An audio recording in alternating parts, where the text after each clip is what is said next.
बहुत समय पहले की बात है। एक गांव में एक किसान रहता था। उसके पास दो मटके थे। उन दोनों मटकों में किसान रोज सुबह उठकर नदी से पानी लाता था, जिन्हें वह एक डंडे के दोनों सिरों पर बांधकर अपने कंधों पर उठाता था। उसके एक मटके में कोई दोष नहीं था, वह बिल्कुल सही था। जबकि दूसरे मटके में एक छोटा सा छेद था, जिसके कारण आधा पानी रास्ते में ही गिर जाता था और वह कभी भी किसान के लिए पूरी मात्रा में पानी नहीं ला पाता था।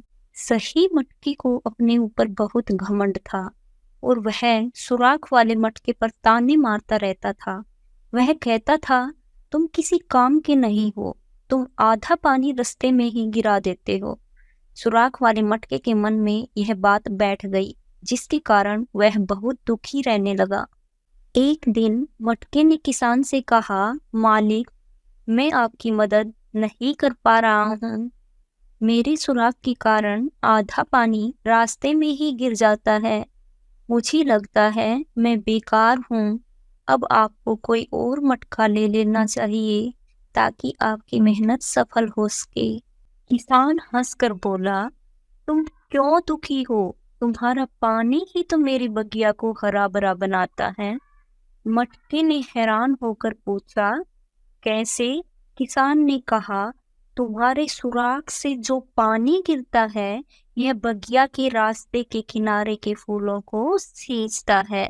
तुम्हारी कमी ने ही मेरी बगिया को सुंदर बनाया है। यह सुनकर मटके को समझ आया कि उसकी कमी उसकी विशेषता बन गई थी। उसकी कमी के कारण ही फूलों और पौधों को जीवन मिल रहा था।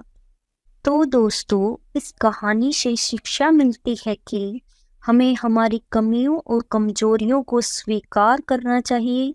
हमें अपने आत्मविश्वास को बनाए रखना चाहिए, क्योंकि हमारी कमजोरियां हमारी ताकत में बदल सकती हैं अगर हम उन्हें सही तरीके से समझें और स्वीकार करें।